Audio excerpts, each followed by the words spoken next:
بسم اللہ الرحمن الرحیم۔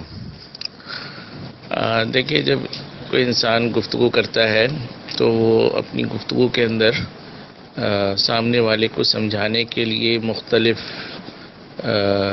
آلات اور مختلف انداز استعمال کرتا ہے۔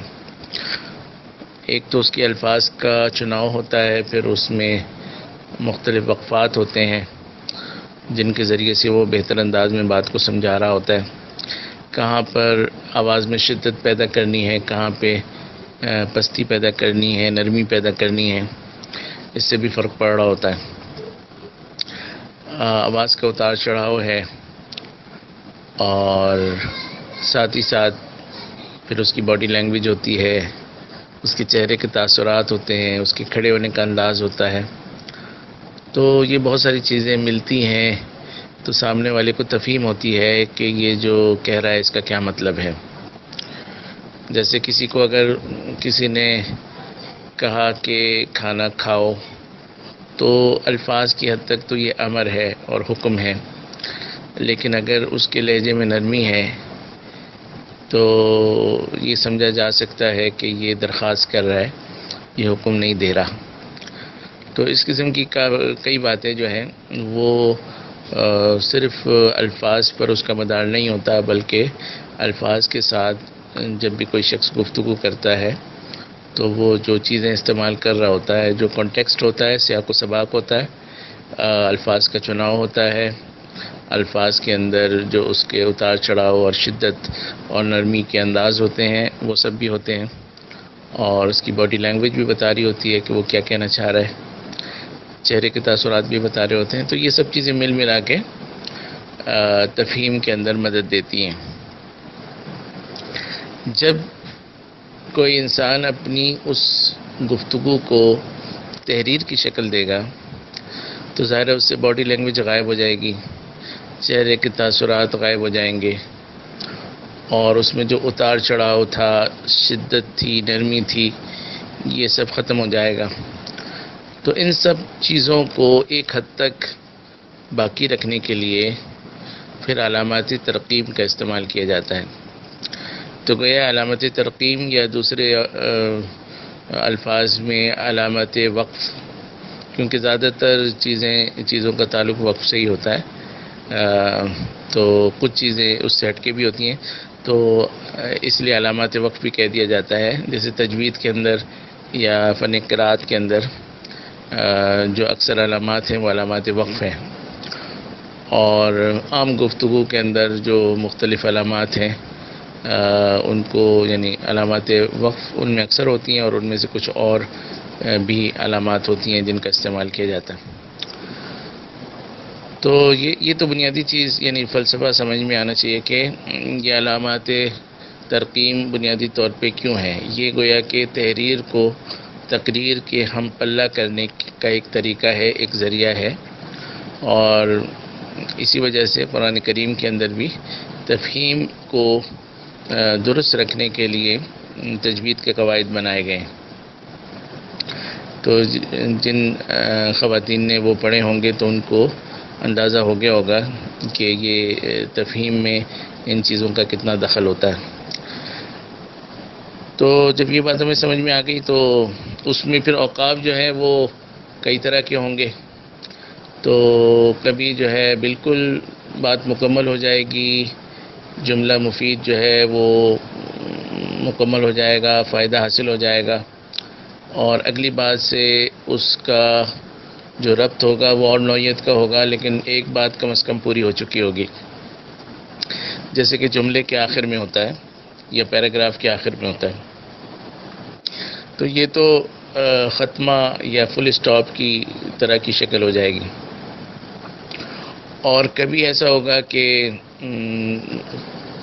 کچھ ابھی وقفہ تو ہے لیکن بات چل بھی رہی ہے، جملہ بھی پورا نہیں ہوا ہے، جیسے عطف وغیرہ کی شکلیں ہوتی ہیں، تو اس میں فصلہ عام طور پہ لگ جاتا ہے، یعنی کوما جسے ہم کہتے ہیں۔ اور کبھی جو ہے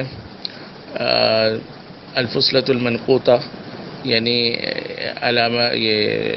علامت تاثر جو ہوتی ہے، یہ بعض دفعہ لگ رہی ہوتی ہے، علامت تاثر نہیں، علامت تعلیل، یہ بعض دفعہ لگ رہی ہوتی ہے کہ ایک کوما ہوتا ہے، اس کے ساتھ جو ہے ایک نقطہ بھی ہوتا ہے جس کو انگریزی میں سیمی کولن کہا جاتا ہے.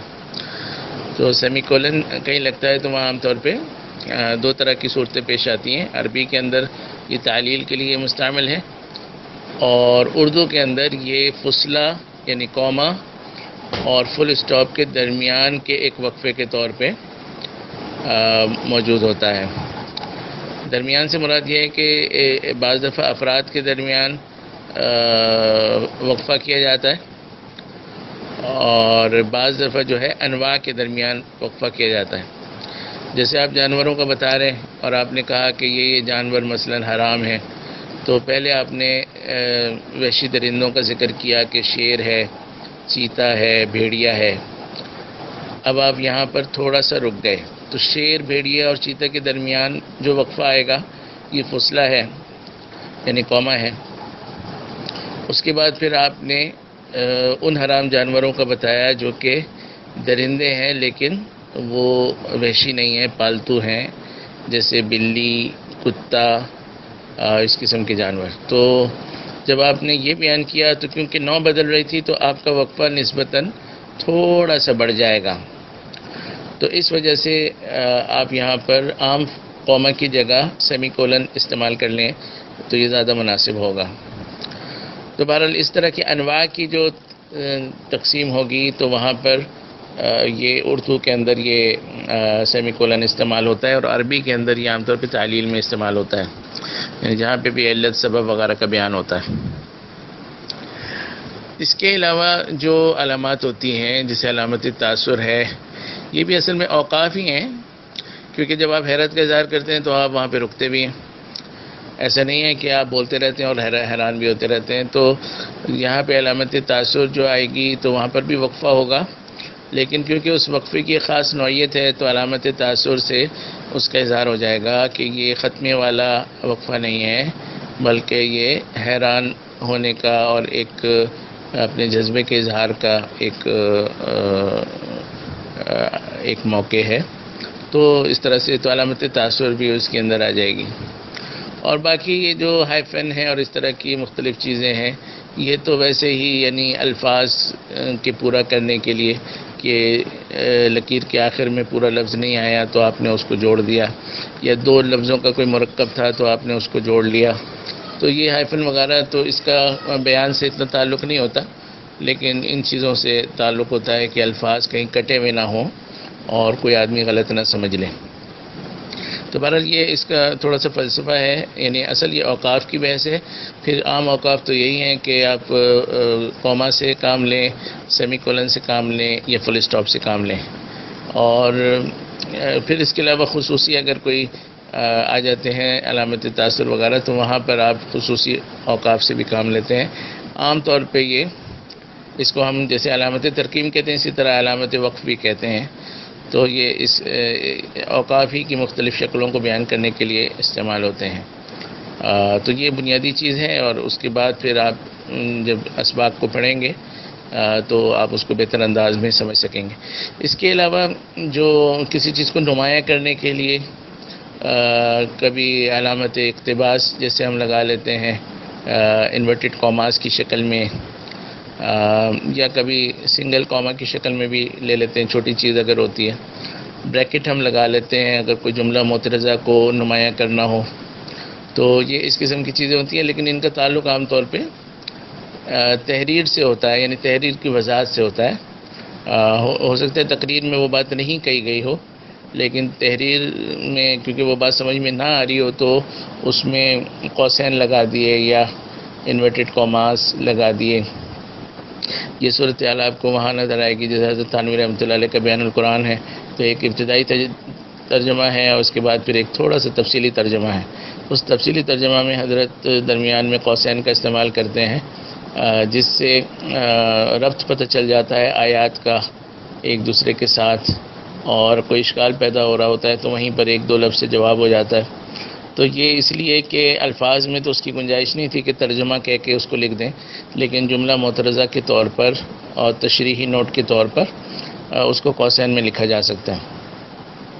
تو فوری طور پہ یہ کچھ باتیں ذہن میں آ رہی تھی، میں نے بھی ذکر کر دی ہیں. آپ کے اساتذہ جو ہیں وہ اس فن کے ماہرین میں سے ہیں، تو انشاءاللہ وہ بہتر انداز میں آپ کو سمجھائیں گے اور آپ انشاءاللہ بصیرت کے ساتھ اس بات کو سمجھ سکیں گے. اور یہ بات آخر میں عرض کر دوں کہ یہ کوئی شرعی قوانین نہیں ہیں اور نہ کوئی آسمان سے اترے ہوئے ہیں. ہو سکتا ہے کہ کچھ آپ پڑھیں اور کسی اور کتاب میں کچھ اس سے مختلف بھی لکھا ہو، تو یہ کوئی اتنی بحث کی چیز نہیں ہے. ایک چیز کو نمایاں کرنے کے مختلف طریقے ہو سکتے ہیں، وقف کرنے کے مختلف طریقے ہو سکتے ہیں، یا کم وقف کرنا یا زیادہ وقف کرنا ہے، اس میں اختلاف رائے ہو سکتا ہے. تو جس طرح تقریر میں ہر ایک کی تقریر دوسرے سے مختلف ہوتی ہے، اسی طرح تحریر میں بھی ہو سکتا ہے کہ علامات ترقیم کا استعمال کچھ مختلف ہو، لیکن اگر وہ کسی سمجھ کا نتیجہ ہے، بصیرت سے لکھا گیا ہے، تو پھر اساتذہ آپ کی قدر کریں گے، اور اگر آپ نے ویسے ہی لگا دیا ہے بغیر سمجھے تو اساتذہ اس پہ آپ کو تنبیہ کریں گے. اللہ تعالیٰ ہمیں سمجھنے کی، عمل کرنے کی توفیق عطا فرمائے. سبحانک اللہم و بحمدک، نشہد ان لا الہ الا انت، نستغفرک و نتوب الیک.